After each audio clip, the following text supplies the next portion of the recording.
2 of this best of 3. We're in the quarterfinals for the Go for StarCraft Monday Premium Cup, sponsored of course by CMStorm. A spot here in the lower right corner of the map, playing for StarCraft Freaks Clan. It is our teal Protoss, Snykes. I keep wanting to say pink for him, but Snykes. In the upper left corner, his opponent, none other than my Insanity's most recent DreamHack champion, Stardust. Now, Snykes is the underdog in the series, there's no question about that. Last game, he was just run ragged, but my hopes and dreams go out to him because I always feel, like, and maybe this makes me a terrible caster, I don't know, I always wish for game, like, the full series. Like, if it's the best 3, I want 3 games. If it's the best 5, I want 5 games. Even if the players are so different in skill, which these guys aren't, mind you, but even if they were, like, I still always want as much StarCraft as possible, so my heart goes out to Snykes this game. I wish him a lot of good luck before this even goes down, but I want to point out to you guys, the moves Snykes made that game. Okay, let's ignore the Oracle for just a second. Everything following this up, he played it on par with Stardust, everything was teching around the same time, but man, that snipe early, that's what really killed him. Serious saying Snykes is going to stream snipe. Well, Snykes is also streaming, I believe, so if he was trying to stream snipe, it'd be a little bit obvious. I don't think that would happen, though. Snykes, of course, for those who don't know, is a Grandmasters player. He's played multiple seasons of StarCraft 2, and you don't really get to this stage of the game by relying on cheating. So if anyone here seriously is not joking about that, just shut the hell up, man. That's what it comes down to. He's coming across the field again with this probe very early, but I do feel this will be more for a scout than a proxy. This is a Star Station, while nice and is cross only, not a great map to proxy on. The distance around the mineral line is great. You can actually do a lot of in and out with oracles and other units, but because it's so much easier to defend, and we saw how well Stardust defended it last game, there's no reason for Snykes to go, you know, 2 oracles in a row type thing. The annoying thing about having a probe early on for the Protoss matchup is the fact that you can't do anything about it for quite some time, but the Mothership Core coming out very early for Stardust will chase this off. One thing I learned about recently, it's as you play StarCraft 2, like, I could cast a million StarCraft matches, but I wouldn't catch up on these little subtle things unless you actually played them. And one thing I found in the ladder, especially the European, North American, or sorry, not European, the North American ladders, Protoss vs. Protoss matches is so annoying. If that probe comes in early, sometimes you'll think, okay, I'll ignore the probe because I can't catch it, and he'll start chipping away at the pylon. He's not going to kill it, but he'll get the shields off of it, and then suddenly, bam, you got 3-gate, you know, stalker pressure in your face. Your pylon, the base goes down so much quicker, you can't warp in. It's so irritating. Lots of little things happen, but oh my god, I was thinking it was going to be Blink. That's why I was going to start talking about the 3 gates, but hold the phone, it's going to be Dark Templar coming out of Snykes.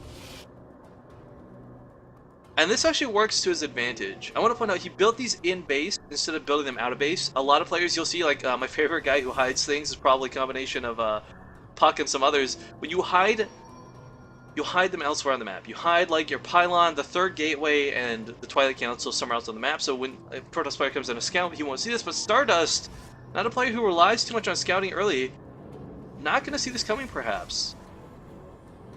But you know what, even if he doesn't see this coming, we actually have the expand from behind it. So Snykes isn't even relying on this to be an all-in. He's going to go with the Warp Prism to sort of ferry them up to the main. It's going to be difficult though, because of course Stardust has a lot of defense around the map. But it's a really, really good choice for him to be doing this, because if he just walked up here, I guarantee you Stardust is that player who, even though it's stealth, is going to see it coming, see that shimmer, throw down a force field, and be all set to defend this. But the unfortunate thing for Snykes is here comes that Phoenix. It's going to scout not only the Warp Prism, but also the Dark Shrine. Oops, why is my mouse doing this? Oh, don't do that. So Dark Shrine now given away. Templar immediately warping in so he can try and get them across the field ASAP. He knows now he's on the clock, and immediately the Robo Facility's thrown down, but oh no, Stardust may not have seen that. Oh no, he might not have seen the Warp Prism, guys, because he warped in extra sentries to force field off the ramp. Oh no. This could be bad, because of course Snykes, what he has to do here is not cause damage with these Dark Templar, but what he needs to do is snipe off the pylons, so the Robo never completes that Observer. It's going to be tight. The timing actually won't work out because he kept the Dark Templar separate. If he had 3 Dark Templar in the main, he could absolutely focus that down with relative ease, and we'd see this go to Game 3 instantly. But because there's only 1 Dark Templar with a couple warp-ins, the other one at the main looking for a way to weasel his way in here. Yeah, Stardust. Oh man, there's that Robo completely. He's going to throw down the Chrono immediately. Pulling his probes for the time being. Of course, keep them alive. Losing mining is a lot better than losing half your probe force, but Of course, the other scary thing is with the sentries here, Stardust can actually force field off the pylon, and Snykes may just never kill it. Now you guys might be thinking like, hey, well, Snykes just got his Dark Templar scouted and routed and he's screwed now. That's not the case at all. The Dark Templar are probably going to go down. Ooh, a nice blink already revealed. So Snykes getting some very important information out of this push, but he expanded early behind this. This wasn't an all-in by any means. He's actually up on workers for the time being because he did manage to snipe a total of 4. Although I guess Stardust had to start his Nexus a little bit later because he was getting up that Robo very quick to make sure that no shenanigans would be had. So the Immortal count's already coming out here for Snykes. He is, by all means, not out of this game. It kind of sucks that his initial push did not work, but let's not forget, this is a threat now for the rest of the game. Stardust can never forget there are Dark Templar in the field, and if he does, Snykes is going to come in here and abuse the heck out of it. Now, force field's down, they were trying to keep the Dark Templar out. Did he get another kill? No, sorry, I was looking across elsewhere. But the Stalkers are still positioned here. He's waiting for the Warp Prism to come back in for round 2, and the big scary thing for Snykes is the Warp Prism has no health. So he can't really just ferry, like, you typically would love to just warp in 4 or 3 more, I guess, Dark Templar here, put him in the Warp Prism and ferry them up to the main, but if he does that, he could lose the Warp Prism before any of the Dark Templar unload, and that could be the end of everything right there. And as we can see here for the income, it's a little bit here ahead for Snykes. It's not massively so by any means, but he's got a pretty big probe lead. Now, in any other situation, this might mean, okay, well, that means he's got a smaller army. Stardust can come in and sweep the legs and go for a kill, but he can't because there's Immortals already on the field. Of course, for those who don't know, it takes 3 Immortal shots to kill a Stalker outright. And, oh, a blink into the main here. Gonna pick off the Mothership Core, but it does get the Overcharge off in time. And these Stalkers still have Blink on cooldown. Oh, just barely getting away with Blink on that one. But he forced the Overcharge, he killed the Mothership Core. A nice little snipe there for Stardust. Nothing drastic or crazy, but a very nice move nonetheless. Now, of course, I am a little curious. Snykes did build that second Warp Prism. He's got this one also lying in wait. Gonna go for some very special tactics, I feel. Or did he cancel the second one? Oh, he did cancel the second Warp Prism, okay. Sorry, I just saw it near completion earlier on. Stalker's going to take that watchtower. Phoenix going to be picked off. Of course, it's just a hallucination. Going for scouting information. Now, Stardust is going for charge. And a big part of why he's doing this is because he recognizes he's behind in the Immortal count. Zealots are great at dealing with Immortals, especially when they've got their charge zip zooming in there. But Snykes, unfortunately, without that vision, will not be afforded the 4 Stalker kills that would have been nice to be able to snipe off there. Phoenix number 2 now coming into the base here. Going to see the extra gates being thrown down, and is there not a probe following this up? So we're not going to have a forward pylon for this. Oh, we already have one, that's why. Man, I can't catch anything on the field today. But okay, heading northward are these Stalkers and the Immortals, and right now this is actually not looking too good for Stardust. He's got a couple force fields. He can try and zone some of this out, but of course, you know, Blink will just get right past that. And he's taken a third behind this, and oh man, Snykes sees us with the Warp Prism now coming up here.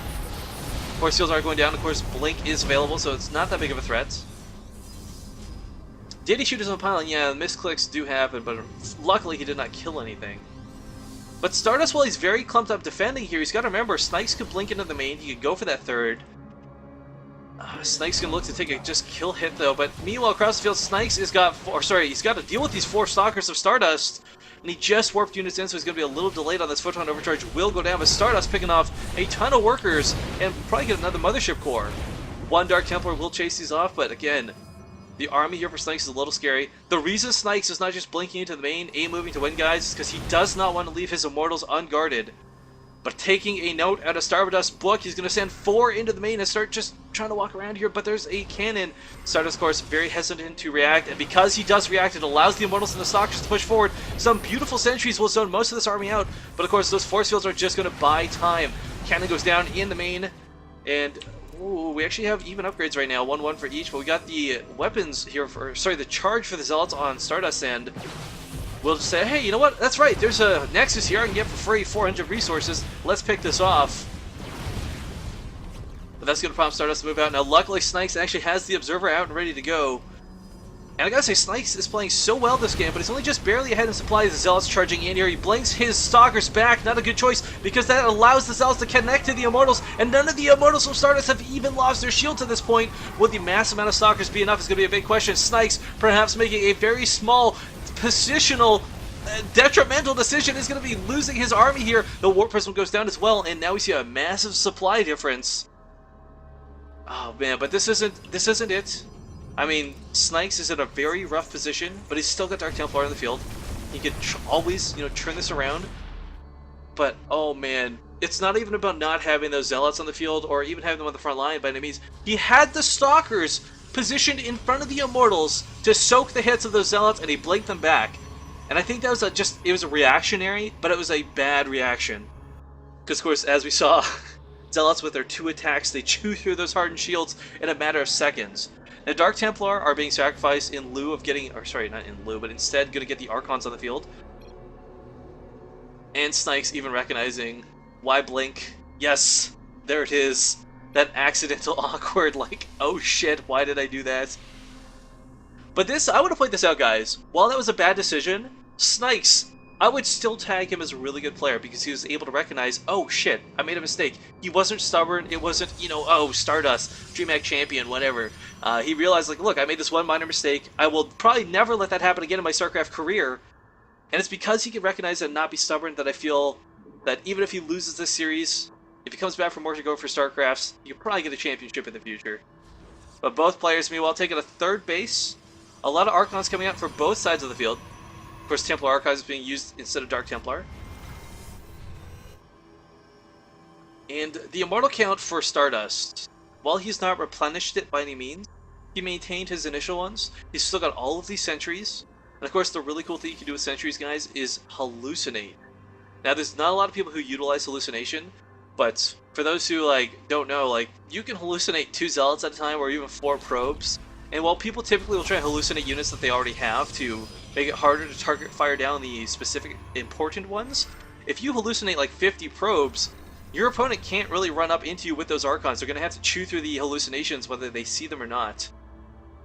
Now, Stardust actually chasing out here without an observer. Gonna scare off the Dark Templar brute force, I guess? I don't know. Meanwhile, ahead on upgrades once again is Stardust. +3 finishing up around the same time. +2 will be completing for Snykes. So Stardust will have that advantage just straight up going into the next fight. Armor now starting for Snykes though as well. Armor is nice, but it's not really that big of a deal, I feel, in this matchup. As there's some things like, you know, it's the difference of a Zealot 2-shotting versus 3-shotting a Zergling. It's still going to be like 5 or 6 hits to 5 or 6 hit an opponent Zealot. So, I mean, it's kind of like armor is nice, but not the biggest deal in this matchup.